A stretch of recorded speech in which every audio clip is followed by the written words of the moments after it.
everyone, welcome back to my channel. Today we are not just talking about one crisis, we are talking about a pattern. During COVID, supply chain collapsed. During geopolitical tension like Iran war, fuel supply gets disrupted. Different event, same outcome, fuel shortages, electricity crisis, economic slowdown. So the real question is not how we respond to one crisis, but how can India build a long-term energy strategy that works in any disruption? Whether you are affected by energy crisis or wondering what the solution is or preparing for interview, let's brainstorm some idea. So we are breaking down real solutions from government strategies, then secondly, engineering innovation and entrepreneur opportunities, and third is community action. Let's get started. So the first thing is, what can government do on a large scale? The first is energy diversification and strategic planning. So energy diversification includes scaling up renewable energy sources such as solar, wind, and nuclear energy. Recently, India built its first prototype fast breeder reactor, which is a big step in nuclear energy. India is doing good in energy diversification, but it needs to do more to avoid this kind of situation. At the same time, expand strategic petroleum reserves. India has a strategic petroleum reserve that helps us to solve energy crisis problem for short term, but expanding on more can help us avoid if this pattern is repeating again and again. Then secondly is diversify import resources geographically to reduce exposure in single region. Gulf being pretty near to us is one of the reliable sources, but it also is facing some problem. So strengthening ties with alternative suppliers like in Africa, North America, and Southeast Asia will be critical in ensuring supply continuity during geopolitical disruption. The second is massive renewable investment. India already leads in solar, but scale is everything.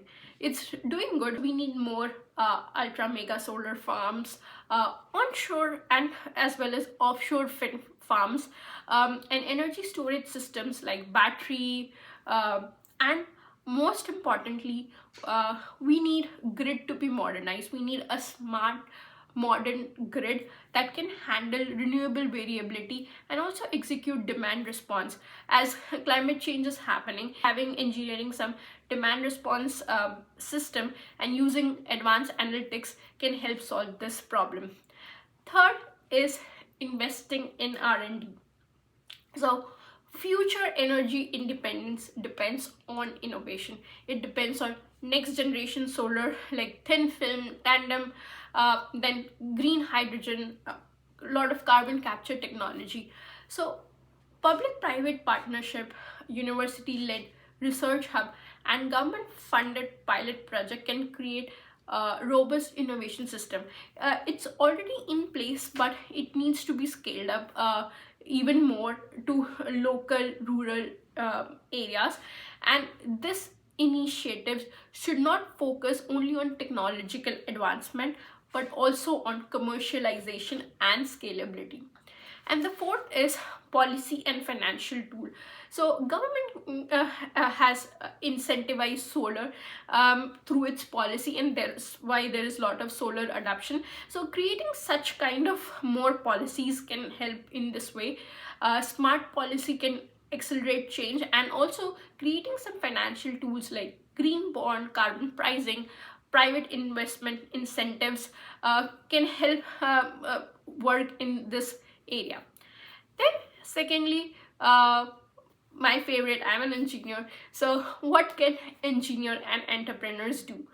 The first and the foremost is going away from fossil and expanding the renewable portfolio. The most obvious is solar, and within solar we have solar PV. Today solar PV has heavy reliance on silicon, which is not being produced in India. So to find some solar being beyond silicon is important. So engineering can explore different materials to make the solar panels flexible, thin film panels, etc. And entrepreneurs can still, like, we do have a good massive amount of rooftop solar, but we can still expand on it, and local manufacturing of solar panels can help break down supply chain cost and provide employment. The second is solar thermal. This is like an hidden opportunity. As we know, the temperatures are rising. Using the sun and in the form of a solar thermal energy is very useful. Solar thermal systems can generate steam. They can heat up water, and the steam can be used in turbines and also can produce electricity. So within solar thermal energy, we have concentrated disk or parabolic trough. So concentrated disk is such that it gives a point focus. A parabolic trough is it puts the solar radiation into a linear thing, and this concentrating of solar radiation can help us elevate the temperature of water because it's all concentrated.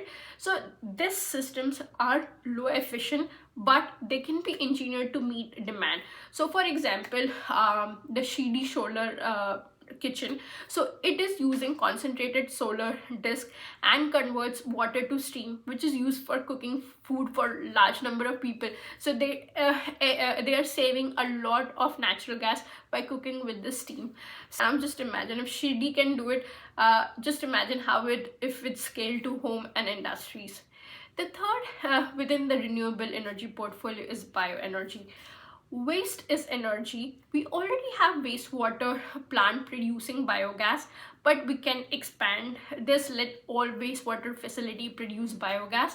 And also we have food waste, which can be converted similar to biogas. Then we have biomass, which can be converted to biofuels. We have LDs, which can also be converted to biofuel. And we have organic waste from farms, which can be converted to biochar. So we have a lot of creation of energy from the waste itself. So this will solve our waste handling problem, but we'll also get benefit from it. But there are a lot of challenges within a bio system. So the feedstock is very variable. The biosystems are not stable. There are a lot of bacteria. So this is where bioengineering innovation can come in from engineers and entrepreneurs and developing system which can solve this problem. The fourth is hydrogen and emerging tech. So hydrogen is assumed as a fuel of future because it's similar to natural gas and can be piped the thing. But today there are challenges, like it's very expensive, it's hard to store and difficult to transport. So engineers must solve these challenges to unlock its full potential. So recently I saw a video where India built its hydrogen powered train. So there are a lot of applications where it can be successful use. Finding those applications of the existing technology and modifying the way it's produced it can also be a challenge that can be taken. The second one is simplest, that's like increasing industrial energy efficiency. So most engineers do work on industrial thing, so trying to find energy efficiency opportunity within that goes a long way. The cheapest energy is the energy you don't use. So industries can adopt waste heat recovery measures like steam optimization, flare gas recovery. So small steps also can give huge savings and have immediate impact. Smart buildings and homes. So at homes and offices, we can have smart thermostats, motion sensors, efficient HVAC systems, which we have the set points according to the outside temperature. So this small changes can reduce energy demand significantly. Is community. What can people together coming together can do? The first is community owned energy. So what if people own energy? So we can create something like community solar farm where everyone pays to build a solar, and then based whatever the electricity it produces, they use it at lower cost, or have like cooperative wind farms. So this kind of things can create local jobs, financial inclusion, and energy independence, and help manage the finance for a large infrastructure project. Then second is green infrastructure. So as a community, we can work to get some laws that favor for the green infrastructure, or have homes which have natural design to get heat and light, or use materials that are that help maintain cool down the building in hot summers. Or simplest way is planting trees and creating green spaces. So we know recently that cities are getting hotter and hotter year by year. So if we plant trees and create green spaces, we can reduce urban temperature and lower cooling demand. So this will take a huge amount of time, but if we try to bring the temperature of an area lower by planting a lot of trees, it would mean that we need less AC, and less AC across the region would mean less energy consumption. And third is behavior change.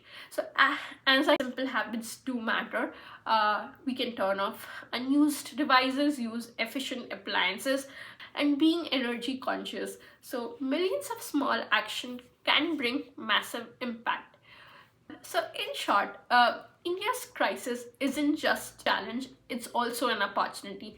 An opportunity to become energy independent, lead in clean technology, and build a resilient future. But this transformation requires everyone: government to lead, engineers to innovate, entrepreneurs to scale, and communities to adopt. So please write in comment, what do you think the possible solution is, or what are the innovative technologies that can be commercialized to solve this problem. And remember, the future of energy is about people, innovation, and resilience. Thank you.